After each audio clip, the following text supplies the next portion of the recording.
So అంటే ఈ ఎన్నికల్లో వాస్తవానికి మీ పార్టీ నుంచి చాలామంది టికెట్ ఆశించారు, కానీ టికెట్ మీకు వచ్చింది. అంటే ఏమన్నా మంత్రం ఉపయోగించిరా? మంత్రం లేదు, మర్మం లేదు. సో ఇప్పుడు మరి ఆల్ ఆఫ్ సడన్గా ఎంపీ ఎలక్షన్స్లో పోటీ చేయాలని అని కనిపించింది మీకు? నేను ఇన్ని సంవత్సరాలు రాజకీయాలనే ఉన్నా. 25 కోట్ల రూపాయలని డిపాజిట్ చూయించిన వాళ్ళకే టికెట్ ఇస్తామన్నారు, అట్లా చూయించిన వాళ్ళకే టికెట్లు వచ్చినాయి అని అన్నారు. అట్లా మీరు ఏమైనా చూయించిరా? అట్లాంటిది ఏం లేదు. మరి అట్లాంటి నాకు పోటీ పడ్డ వాళ్ళంతా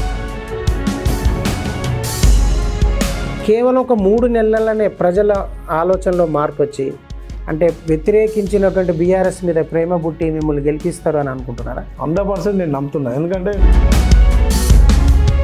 ఇప్పుడు 9.5 సంవత్సరాలల్లో ప్రజలు కోరుకున్న స్థాయిలో పనిచేయలేదన్న కదన్నా, మన పక్కన పెట్టినట్టు అనిపిస్తుంది కదా. 100% మీరు చెప్పింది. 9.5 సంవత్సరాల్లో పనిచేయలేదని కాదు,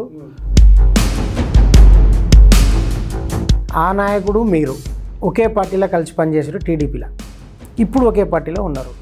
సో అభిప్రాయ భేదాలు ఉన్నాయి భూపాల్ రెడ్డి సోదరులు, అదే కంచర్ల సోదరులకు, అదేవిధంగా సుఖేందర్ రెడ్డికి. సో ఆ నిజమేనా? అభిప్రాయ భేదాలు ఉన్నది నిజమేనా? కొంత వాస్తవము. ఎందుకంటే బీఆర్ఎస్కు కాంగ్రెస్ నుంచి ఎక్కువ పోటీ ఉందనుకుంటున్నారా, బీజేపీ నుంచి ఎక్కువ పోటీ ఉంటుంది అనుకుంటున్నారా? నల్గొండ పార్లమెంటా? అవును, 100%. నమస్తే, నేను క్రాంతి. నల్గొండ లోక్సభ నియోజకవర్గానికి బీఆర్ఎస్లో టికెట్కు ఒక విధంగా పెద్ద పోటీనే జరిగింది.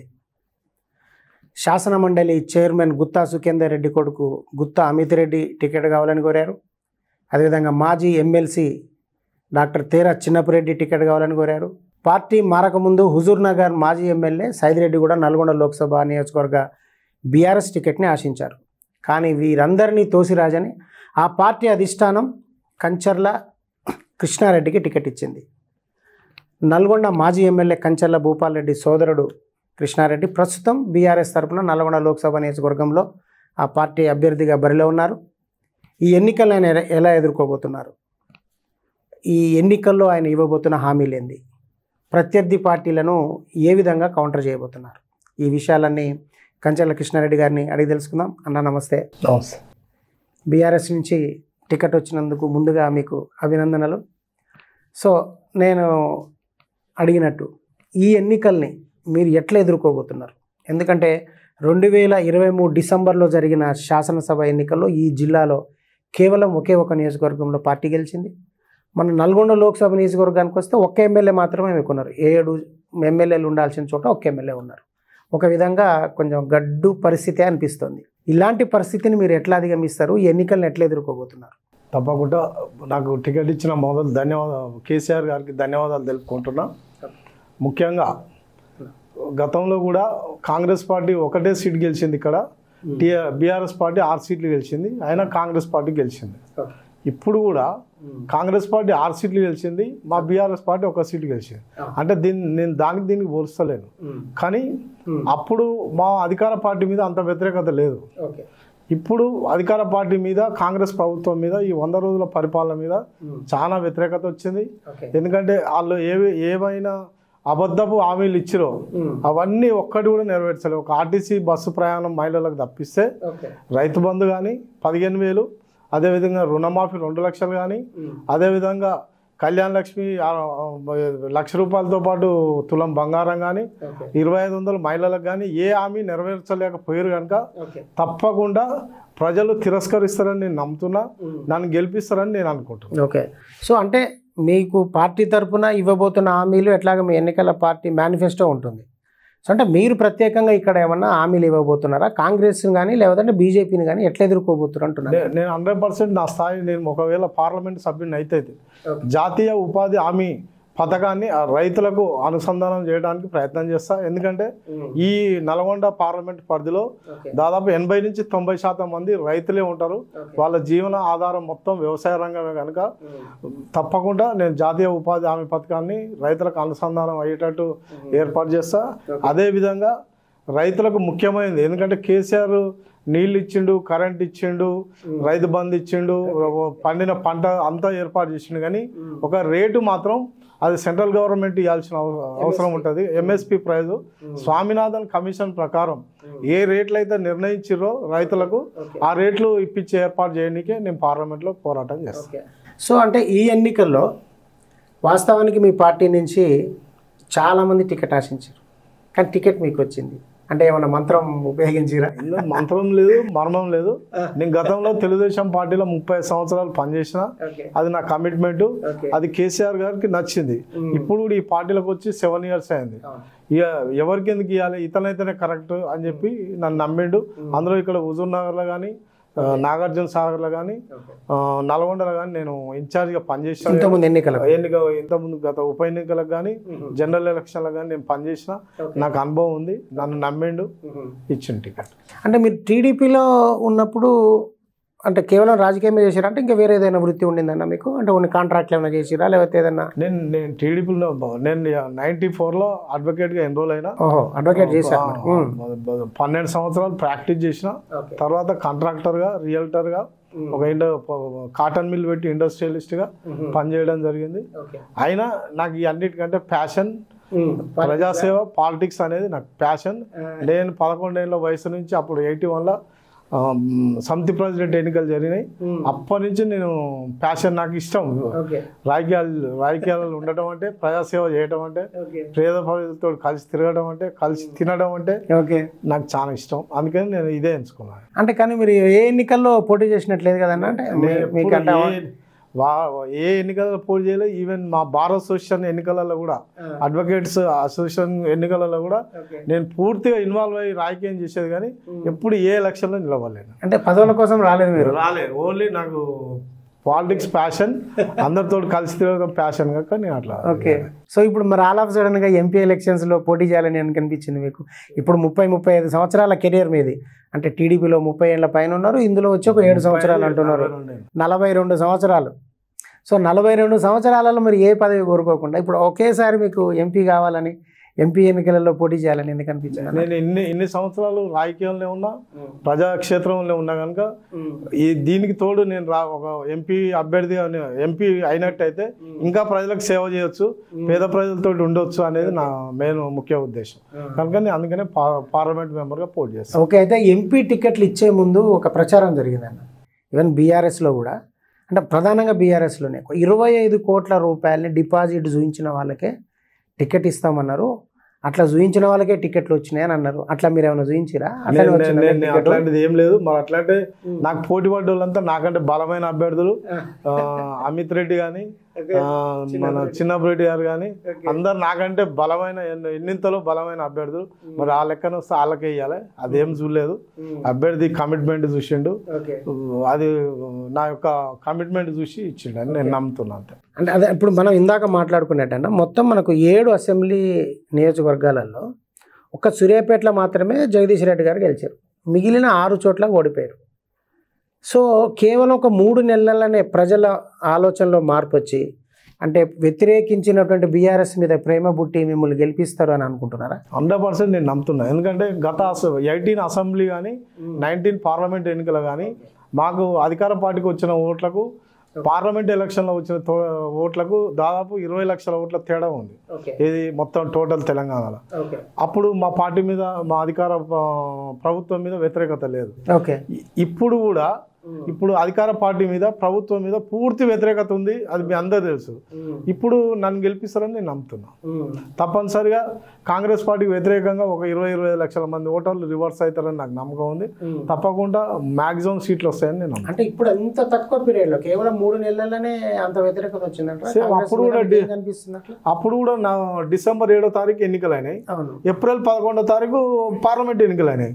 ఇప్పుడు నవంబర్ 30, మే 13, ఇంకా గ్యాప్, ఇంకో 1 month గ్యాప్ తేడా ఉంది.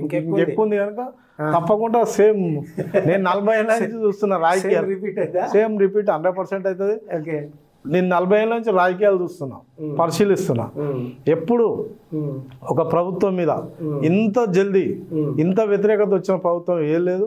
అప్పుడు 89లో కూడా కాంగ్రెస్ ప్రభుత్వం వచ్చింది, 94లో మళ్ళీ ఎన్టీఆర్ రివర్స్ గా బంపర్ మేయర్ తోటి గెలిచిండు, దానికి 5 ఏళ్ళు పట్టింది. కానీ ఇప్పుడు ఇది 5 నెలలు చాలు, బ్రహ్మాండమైన రిపోర్ట్. అందులో ఇప్పటి ప్రజలు వెనకటి ప్రజలకు కొద్దిగా తేడా ఉంటుంది. ఇప్పుడు ఏదైనా మంచి అయినా ఎమ్మటే ఉంటుంది, చెడైనా ఎమ్మటే దెబ్బ కొడతారు అని చెప్పి నేను నమ్ముతున్నా. 100% నన్ను గెలిపిస్తారు. కాంగ్రెస్ మీద వ్యతిరేకత వచ్చిందని మీరు నమ్ముతున్నారు ఇప్పుడు?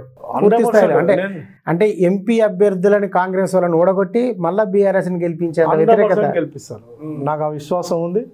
నేను ప్రజాక్షేత్రంలో తిరుగుతున్నా, ఇప్పటి వరకు కొన్ని 100 ఫోన్లు వచ్చినాయి. సరే, కొందరికి వచ్చినట్టు 1000 ఫోన్ నాకేం రాలే, కానీ ఇప్పటికి ఒక 600-700 ఫోన్లు వచ్చినాయి 4-5 రోజుల నుంచి. ఒక్క వ్యక్తి కూడా నన్ను నెగిటివ్గా మాట్లాడలేదు. ప్రతి ఒక్కరు పాజిటివ్గా జిజ్జా మనం గెలుస్తామన్నా బ్రహ్మాండంగా ఉంది, మీరు టికెట్ తెచ్చుకోవడం మంచి పని చేసిండ్రు అని చెప్పి చెప్తారు, కానీ ఒక్క వ్యక్తి కూడా నన్ను డిస్కరేజ్ చేయలేదు.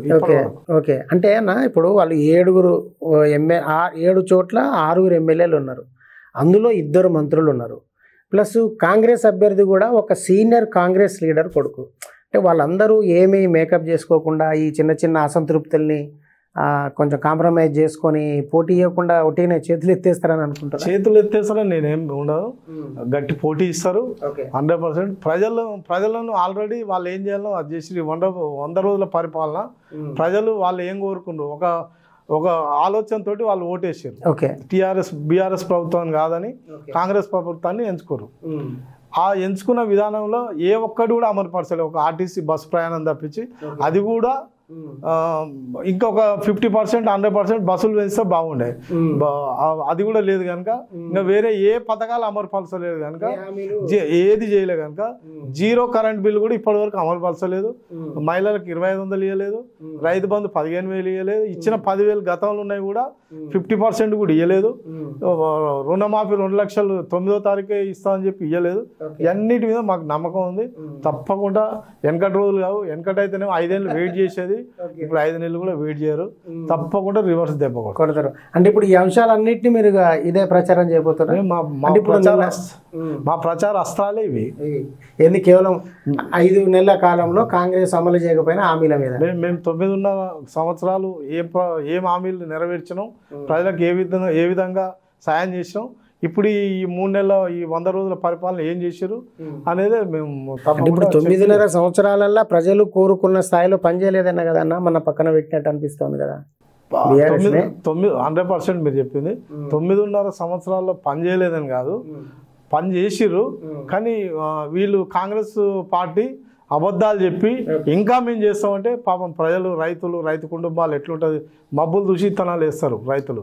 వాళ్ళ తప్పేం లేదు, ఆశపడడం తప్పలేదు. పేద ప్రజలు తప్పకుండా ఆశపడ్డారు, వీళ్ళు మోసం చేసారు కనుక తప్పకుండా చెంప వలగొడతారు. ఇది 100%. సో ఈసారి ఎన్నికల్లో మీరు కాంగ్రెస్ మీద వ్యతిరేకత ఉంది కాబట్టి, సో కాంగ్రెస్ అమలు చేయలేని హామీలను ప్రకటించింది కాబట్టి వాటి మీద ప్రచారానికి పోయి గెలుస్తామంటున్నారు. 100%. మేము చేసింది ఏంది, మేము 9.5 ఏళ్ళు ఏం చేసినాం ఈ దేశంలో? ఎవరన్నా రైతు బంధు నేను రైతు బిడ్డగా చెప్తున్నా, 70 సంవత్సరాల ఎవరన్నా రైతు బంధు ఇచ్చారా? ఈ దేశంలో ఇవ్వలేదు, ప్రపంచం లేదు, రైతు బంధు ఇవ్వలేదు. ఈయన ఇచ్చిండు. కళ్యాణ లక్ష్మి ఆడపిల్లలకు పెళ్లిళ్ళకి ఇచ్చిండు, రైతు రుణమాఫీ చేసిండు, ఏది పెన్షన్ 200 రూపాయల పెన్షన్ 2000 చేసిండు, ఇవన్నీ చేసిండు కనుక మేము అడిగినాం. సరే, వాళ్ళు ఇంకా ఎక్కువిస్తున్నారు కనుక ఆశపడ్డారు, ఆశకు దురాశ అయింది, తప్పకుండా దిగబడతారు. ఓకే, అంతే. సో అంటే ఈ నియోజకవర్గంలో అసలు సమస్యలు ఏమన్నాయో మరి గుర్తించారన్న? ఎందుకంటే మీరు సుదీర్ఘకాలంగా రాజకీయాల్లో ఉంటారు, ఈ జిల్లా వాసి 3 నియోజకవర్గాలకు ఇన్ఛార్జిగా పనిచేసారు. ఇప్పుడు లోక్సభ నియోజకవర్గం అంటే 7 అసెంబ్లీ సెగ్మెంట్లకు సంబంధించింది. సో ఈ నియోజకవర్గంలో ఈ ఎంపీ పరిధిలో అంటే ఏం ప్రధానమైన సమస్యలు ఉన్నాయి? ప్రధానంగా ఇక్కడ ఉన్నది రైతు కుటుంబాలే. 100% రైతు కుటుంబాలే ఉంటాయి కనుక వాళ్ళే సమస్యలు. వీళ్ళకి ముఖ్యంగా కావాల్సింది వాటర్ కావాలి, పారుదలకు వాటర్ కావాలి, కరెంటు కావాలి. దాని పెట్టుబడి సాయం కేసీఆర్ గారు ఇచ్చిండు, ఇప్పుడు ఈయన ఇస్తలేడు అనుకో. ఇంకా ముఖ్యమైనది ఏంటంటే గిట్టుబాటు ధర. ఎందుకంటే స్వామినాథన్ కమిషన్ ఏం చెప్పిందంటే, ఒక పంటకు అయ్యే ఖర్చుకు అదనంగా రైతుకు 50% కలిపి ఇవ్వాలి. అంటే ఈ రోజు లెక్కల ప్రకారం ఉదాహరణ వరి వేసుకుంటే 3,200 రూపాయలు పర్ క్వింటాల్ ఉండాలి. కానీ ప్రభుత్వాలు దోపిడీ చేసుకుంటా ఎంఎస్పి డిసైడ్ చేయకుండా రైతులు కష్టపడ్డ సొమ్మును దోసుకుంటారు కనుక దాని గురించి నేను పార్లమెంట్లో పోరాటం చేస్తాను. అదేవిధంగా జాతీయ ఇది అగ్రికల్చర్ ఉపాధి హామీ పథకం ఉంది కదా, దానివల్ల ఊర్లలో లేబర్ కొరత ఏర్పడుతుంది. పనికిరాని పనులకు వినియోగిస్తారు, అసలు పనులకు వినియోగించకుండా చేస్తారు కనుక దాన్ని ఈ ఉపాధి హామీ పథకాన్ని రైతులకు అనుసంధానం చేసి గవర్నమెంట్ ఇచ్చే డబ్బుతో పాటు రైతు కూడా కొంత డబ్బు ఇస్తాడు. దాంతో కూలీల కొరత కూడా ఏర్పాటు లేకుండా వ్యవసాయ రంగం మంచిగా ముందుకు జరిగిపోతుంది కనుక దాని కొరకు నేను పోరాటం చేస్తాను పార్లమెంట్లో. అదేవిధంగా కృష్ణా బేసిన్ కానీ కాళేశ్వరం నుంచి వచ్చే వాటర్ కానీ 365 రోజులు గతంలో బీఆర్ఎస్ ప్రభుత్వంలో ఎట్లా ఉండనో ఆ విధంగా ఉండేటట్టు ఏర్పాటు చేయడానికి నేను పోరాటం చేస్తాను. ఓకే, అయితే అన్న మనకు మెయిన్గా కంచర్ల సోదరుల మీద ఒక ప్రచారం జరిగింది గతంలో, అంటే అసెంబ్లీ ఎన్నికల ముందంటే ఒక 4-5 నెలల ముందు అనుకోండి. ఇప్పుడు సీఎం పిసిసి ప్రెసిడెంట్గా ఉన్న రేవంత్ రెడ్డికి చాలా దగ్గర సన్నిహితులు, టీడీపీలో కలిసి పనిచేసారు, వీళ్ళు ఎప్పటికైనా కాంగ్రెస్లోకి పోయేటోళ్ళని ఒక ప్రచారం జరిగింది. ఇప్పుడు కూడా మీ మీద దుష్ప్రచారం చేసే అవకాశం ఉంది. ఇలాంటి ప్రచారాన్ని ఎట్లా ఎదుర్కొంటారు మీరు? 100% ఉంటుంది. ఎందుకంటే గతంలో అతను టీడీపీ, మేము టీడీపీ కలిసి పని చేసాం. ఒక 7-8-10 ఏళ్ళు కలిసి పని చేసాం, అందులో డౌట్ ఏం లేదు. పేకాటే బామ్మర్ది ఏ రాజకీయం ఆ రాజకీయమే. మేము ఒక పార్టీని నమ్ముకుంటాం అంటే ప్రాణం పోయిన ఆ పార్టీతోటే ఉంటాం. అట్లాంటి మార్పులు ఏముండయి. కాంగ్రెస్ పార్టీకి పోయే సమస్య లేదు. అందులో ముఖ్యంగా మేము మొదటి నుంచి కాంగ్రెస్ పార్టీకి ఎందుకో మా ఫాదర్ కానించి మా తాతల కానించి వ్యతిరేకం. మేము మాది కమ్యూనిస్ట్ కుటుంబం. పెద్ద పెద్ద నాయకులు రావి నారాయణ రెడ్డి, ఆరుట్ల రామచంద్రారెడ్డి, ధర్మభిక్షం ఇట్లాంటి నాయకులు మా ఇంటికి వచ్చేవారు. అప్పుడు మా తాత మా బాపు అన్ఎడ్యుకేటెడ్ అయినా, ఒక కార్యకర్త అయినా, లీడర్లు కాకుండా మామూలు గ్రామస్థాయి కార్యకర్తలైనా, మా సింపుల్ కుటుంబం అయినా వచ్చి వాళ్ళు మీటింగులు పెట్టుకొని పోయేది మా ఇంట్లో. కనుక మా నేపథ్యం అంతా కమ్యూనిస్టు. తర్వాత 35 ఏళ్ళు తెలుగుదేశం ఉన్నామంటే మీరు అర్థం చేసుకోండి. 2004 నుంచి 17 వరకు మేము ప్రతిపక్షం ఉన్నాం కానీ పార్టీలు మారలేదు. సరే లాస్ట్ తప్పదు కనుక చంద్రబాబు నాయుడు కలిసి అన్న మరి మాకు ఏం చేయమంటే ఇక్కడ వీలు కాదు, మీ దారి మీరు చూసుకోమని ఆయన చెప్పినాకనే మేము బయటకు వచ్చినాం. కనుక మా దగ్గర నుంచి అట్లాంటి ప్రాబ్లం ఉండదు. అది చూసే మా గత చరిత్ర చూసే కేసీఆర్ గారు మాకు ఇప్పుడు టికెట్ ఇచ్చిందని నేను అదే. ఎందుకంటే మీకు రేవంత్ రెడ్డికి దగ్గర, అదేవిధంగా బాలకృష్ణకు దగ్గర భూపాల్ రెడ్డి గారు, మీరు అన్నది ఇదంతా ఉంది కాబట్టి ఎప్పుడైనా మళ్ళీ రేవంత్ రెడ్డికి దగ్గర అవుతారు కదా అన్న ప్రచారం జరిగింది. అందుకనే మిమ్మల్ని 100% అన్నది అందులో తప్పేం లేదు. కానీ మా మెంటాలిటీ అది కాదు. మా తోడు గడిపిన వాళ్ళు, మా తోడు ఫ్రెండ్స్, బంధువులు ఎవరిని అడిగి చెప్తారు. మా మెంటాలిటీ ఎటు స్ట్రేట్ ఫార్వర్డ్ ఉంటుంది. సైడ్ పక్క చూపులు చూసే అలవాటు లేదు. అయితే ముఖ్యంగా ఏంటంటే ఇప్పుడు శాసన మండలి చైర్మన్ గుత్తా సుఖేందర్ రెడ్డి గారిది, మీది ఒకటే విలేజ్. ఆ నాయకుడు మీరు ఒకే పార్టీలో కలిసి పనిచేసారు టీడీపీలో, ఇప్పుడు ఒకే పార్టీలో ఉన్నారు. సో అభిప్రాయ భేదాలు ఉన్నాయి భూపాల్ రెడ్డి సోదరులు, అంటే కంచర్ల సోదరులకు, అదేవిధంగా సుఖేందర్ రెడ్డికి. సో ఆ నిజమేనా? అభిప్రాయ భేదాలు ఉన్నది నిజమేనా? కొంత వాస్తవము. ఎందుకంటే మేము ఆయనకు 84, మేము టీడీపీలో 82లో పార్టీ పెట్టినప్పటి నుంచి జాయిన్ అయినాం. అతను 84లో వచ్చిండు. 2009 వరకు అంటే దాదాపు 25 సంవత్సరాలు. అంటే ఒక జనరేషన్. ఒక తండ్రికి కొడుకు కూడా అంత సేవ చేయడు. మేము పార్టీ పరంగా అనుకో ఏ విధంగా మేము ఆయన మీద గౌరవంగా ఉన్నాం 100%. అందులో ఆయన అడిగినా చెప్తాడు. తర్వాత ఆయన కాంగ్రెస్ పార్టీలోకి 2009 మార్చిలో పోయాడు. అప్పుడు మమ్మల్ని రమ్మంటే మేము పోలేదు. మేము ఈ పార్టీలోనే ఉంటాం, ఇళ్ళనే గడుపుతామని చెప్తే పోలేదు. అంతే. మా అభిప్రాయ భేదాలు గదే తప్పించి వేరే ఏం లేదు. సో ఈ ఎన్నికల్లో మీకు ఆయన సహకరిస్తారా? ఎందుకంటే ఆయన కొడుకు కోసం టికెట్ కోసం ట్రై చేసిర్రు వాళ్ళు, ఆయన కొడుకుకి టికెట్ రాలే, కానీ మీకు వచ్చింది ఇప్పుడు. సో అభిప్రాయ భేదాలు ఎంతో కొంత ఉన్నాయన్నది కూడా బహిరంగ రహస్యం. సో ఈ పరిస్థితులలో మీకు ఆయన ఎన్నికల్లో సహకరిస్తాడు అనుకుంటున్నారా? 100% సహకరిస్తాడు. ఎందుకంటే మా గత 25 సంవత్సరాల బంధం అది ఇంపార్టెంట్. నాకు కూడా మున్గోడు ఎమ్మెల్యే టికెట్ కొరకు ప్రయత్నం చేసిన, నాకు రాలేదు. అయినా నేను మనస్ఫూర్తిగా ఒక మండలం ఇన్ఛార్జ్ ఇస్తే నేను పనిచేసిన. హైయెస్ట్ మెజార్టీ ఆ మండలంలో వచ్చింది.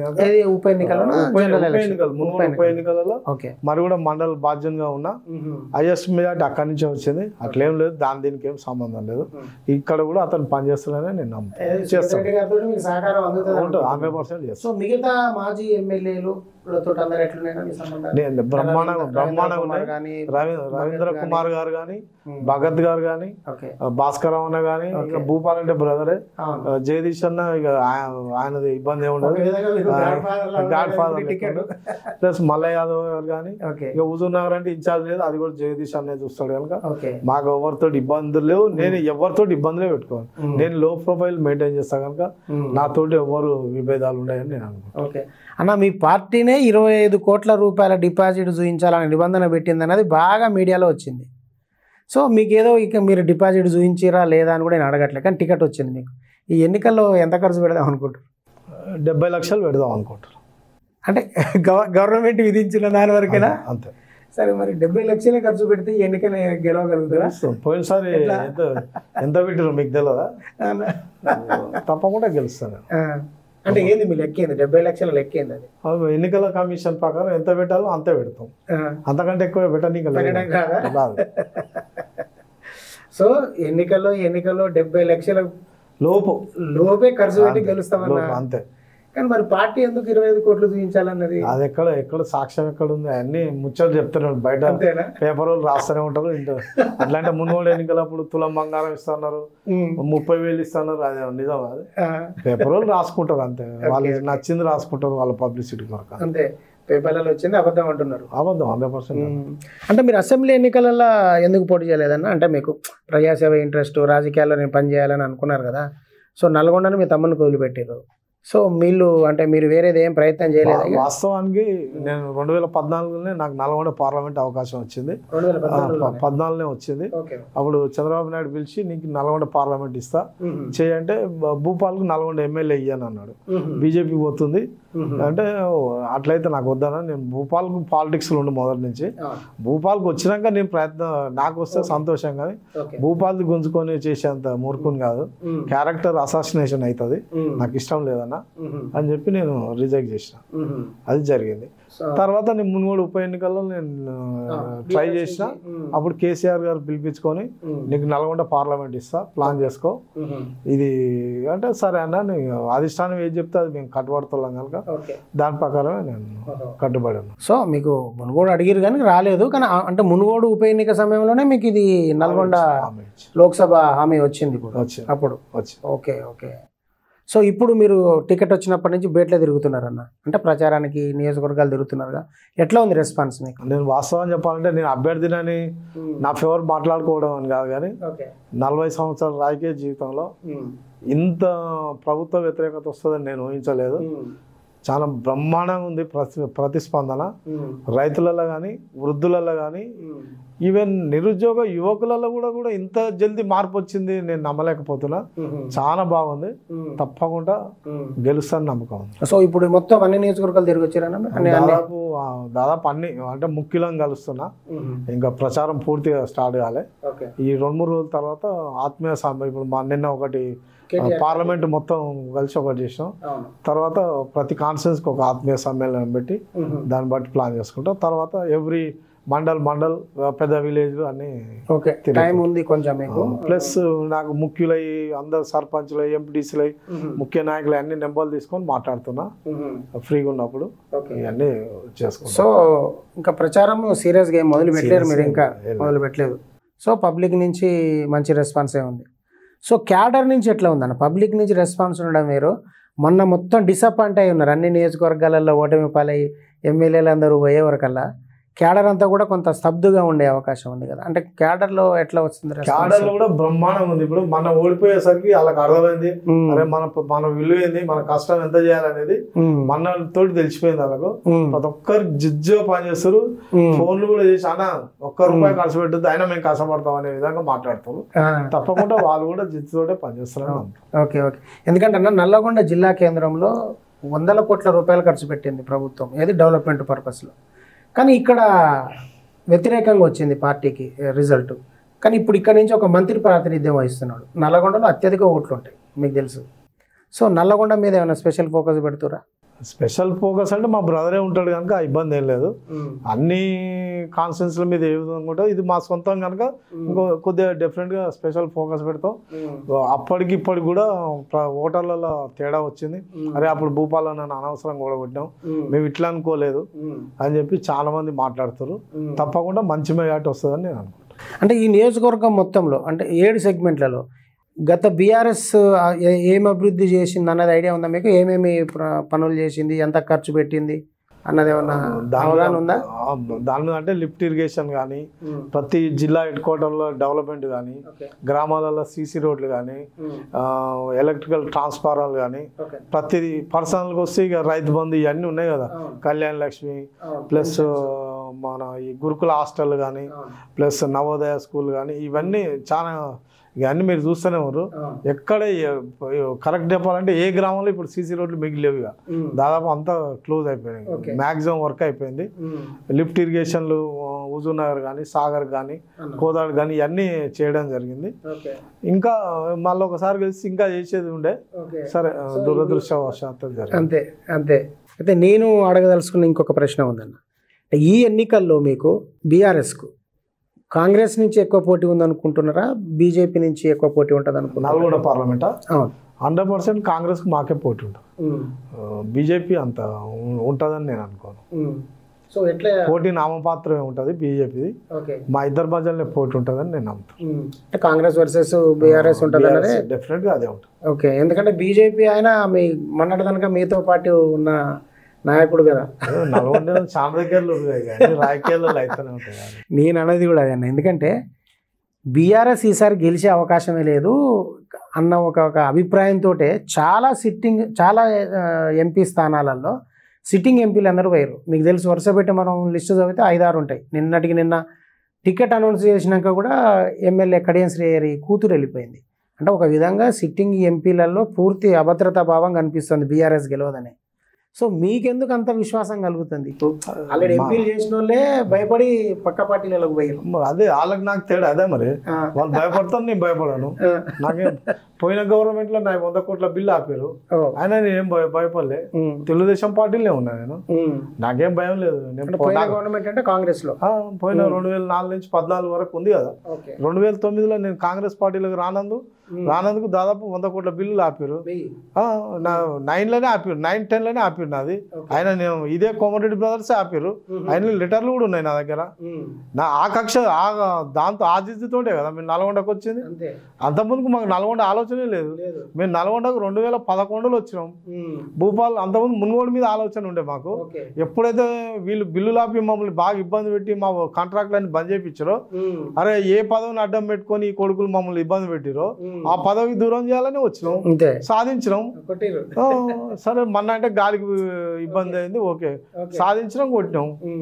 ఇప్పుడు కూడా నాకేం భయం లేదు. నేను పోరాడితే పోయేది ఏముంది, బానిస సంఖ్యలు తప్పిస్తే. నాకు పోరాటం అంటేనే ఇష్టం, నాకంటే పెద్దోళ్ళతోటి యుద్ధం చేయడం అంటే నాకు ఇష్టం, అందులోనే మజా ఉంటుంది, నాకేం ఇబ్బంది. సో ఇంతమంది ఎంపీలు వెళ్ళిపోయినా కానీ మీకు ఇంకొకటి అధిష్టానానికి ఏం చెప్పినంటే, అన్న నాకు టికెట్ ఇవ్వండి, అవతల రాహుల్ గాంధీ కానీ, సోనియా గాంధీ కానీ, ప్రియాంక గాంధీ కానీ ఎవరు వచ్చినా నాకు టికెట్ ఇవ్వండి అని నేను పోటీ చేస్తా, చూసుకుంటా దాని అంతేందో అని చెప్పిన. ఎవరు నిలబడ్డా ప్రజలు ఓట్లు వేయాలి కదా, వాళ్ళు ఏదంటే అదే జరుగుతుంది కదా. ప్రజలు ఇష్టం ఉంటే ఎవరినైనా గెలిపిస్తారు. ఇందిరాగాంధీని ఓడగొట్టిరు, ఎన్టీ రామారావుని ఓడగొట్టిరు, నేనెంత పెద్ద లెక్క. కనుక ఫైనల్ డిసిషన్ పబ్లిక్. ఇప్పుడు నల్గొండ పార్లమెంట్లో 1952 నుంచి ఇప్పటి వరకు 17 మంది గెలిచిరు, అంతా ప్రజలతోటే గెలిచిరు కదా, సొంతంగా ఏం కాదు కదా. ఒక ఫస్ట్ రావినారాయణ రెడ్డి అంటే దేశంలో అత్యధిక మెజార్టీ వచ్చిన వ్యక్తి అతడు. మన తెలంగాణ సాయుధ పోరాటంలో పోరాడిన వ్యక్తి కనుక అతను చేశారు. తర్వాత ధర్మభిక్షం అతడు తెలంగాణ సాయుధ పోరాటంలో చేసిన వ్యక్తి కనుక అతను చేశారు. తర్వాత భీమిరెడ్డి నరసింహారెడ్డి అతను తెలంగాణ సాయుధ పోరాటంలో పోరాటం చేసి అసలు బాసిన వ్యక్తులు. వీళ్ళంతా వాళ్ళనంటే పర్సనల్ ఇమేజ్ తోడిగారు. తర్వాత వచ్చిన వాళ్ళంతా మామూలుగా నాలాంటి వాళ్ళే కదా, ఒకసారి ఓటేస్తే ఎంపీ అయినాకనే కదా పెద్దోళ్ళే. అందుకని నాకు విశ్వాసం ఉంది, నల్గొండ ప్రజలు తెలంగాణ సాయుధ పోరాటం నుంచి అసలు తెలంగాణలో అయింది, నైజాం ఏరియాలో అయింది తెలంగాణ సాయుధ పోరాటం ఓన్లీ నల్గొండ జిల్లాలోనే. మొదటి జనగాం ఇదంతా నల్గొండలోనే ఉండే కదా. కనుక ఈవెన్ మన మళ్ళీ తెలంగాణ ఉద్యమం కూడా శ్రీకాంతాచారి, అసెంబ్లీ ఎదుట చనిపోయిన యాదయ్య గారు కానీ, పార్లమెంట్ ఎదుట చనిపోయిన యాదిరెడ్డి గారు కానీ, వీళ్ళంతా మన నల్గొండలే కదా, వాళ్ళ వారసులో మేము. కంపల్సరీ మాకు జిజ్జుంటేనే మజా ఉంటుంది. అన్ని పుణ్యానికి పదవి వస్తే ఎట్లుంటుంది, పోరాటంతో వస్తేనే మజా ఉంటుంది. నాకు ఇంతకుముందుకు నేను కొందరు అనేది అన్నాను, కార్పొరేషన్ ఏదైనా ట్రై చేయరాదు అంటే నథింగ్. కార్పొరేషన్ కానీ అయితే ఎమ్మెల్యే అన్న కావాలి, లేకపోతే ఎంపీ అన్న కావాలి, ప్రజలతోటే గెలవాలి, లేకపోతే నాకు ఏది వద్దని చెప్పిన. దాని ప్రకారం దేవుని దయ వల్ల, మా కేసీఆర్ దయ వల్ల నాకు ఆశీర్వదించి పంపించాడు. ప్రజలు కూడా ఆశీర్వదిస్తారని నేను నమ్ముతున్నాను. ఫైనల్గా ఒక క్వశ్చన్, ఈ నియోజకవర్గ ప్రజలకు ఏమి హామీ ఇవ్వబోతున్నారు మీరు, వాళ్ళకి ఏం అప్పీల్ చేయబోతున్నారు? ముఖ్యంగా గత ప్రభుత్వం, మా ప్రభుత్వం చేసిన కేసీఆర్ చేసిన అన్ని పథకాలు, రైతు బంధు కానీ, రైతు బీమా కానీ, వడ్లు కొనుగోలు కానీ, కళ్యాణ లక్ష్మి కానీ, ఇవన్నీ నిజాయితీగా జరిపేదానికి ఈ ప్రభుత్వం ఏదైతే మాట ఇచ్చిందో వీటన్నిటి మీద రైతు బంధు 15,000 ఇస్తున్నారు, కళ్యాణ లక్ష్మి 1,00,000 రూపాయలు ప్లస్ బంగారం ఇస్తున్నారు, ప్లస్ మహిళలకు 2,500 ఇస్తున్నారు, 2 లక్షలు రుణమాఫీ చేస్తున్నారు. ఇవన్నీ చేయడానికి నేను పోరాటం చేస్తా.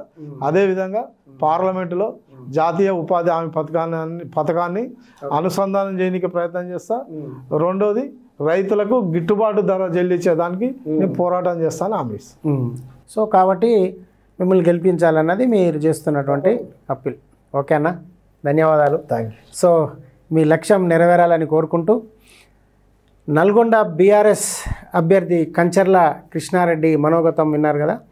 సో రాజకీయాల్లో పట్టుబట్టి సాధించడానికి మాత్రమే తమకు తెలిసిన విద్య కాబట్టి ఈ ఎన్నికల్లో కూడా అదే పోరాట స్ఫూర్తితోటి పనిచేసి నల్గొండ ఎంపీ లోక్సభ స్థానాన్ని, ఎంపీ నియోజకవర్గాన్ని బీఆర్ఎస్కు కానుకగా తాను ఇవ్వబోతున్నట్లు ఆయన ప్రకటిస్తున్నారు. సో ఈ నియోజకవర్గ ప్రజలు ఈ అంశాలన్నింటిని గుర్తించి 9.5 ఏళ్ల బీఆర్ఎస్ ప్రభుత్వం చేసిన అభివృద్ధి సంక్షేమ కార్యక్రమాలని గమనించి ఈ 100 రోజుల కాంగ్రెస్ ప్రభుత్వ వైఫల్యాలను గుర్తుపెట్టుకొని తనను గెలిపించాల్సిందిగా బీఆర్ఎస్ లోక్సభ అభ్యర్థి, నల్గొండ అభ్యర్థి కంచర్ల కృష్ణారెడ్డి విజ్ఞప్తి చేస్తున్నారు.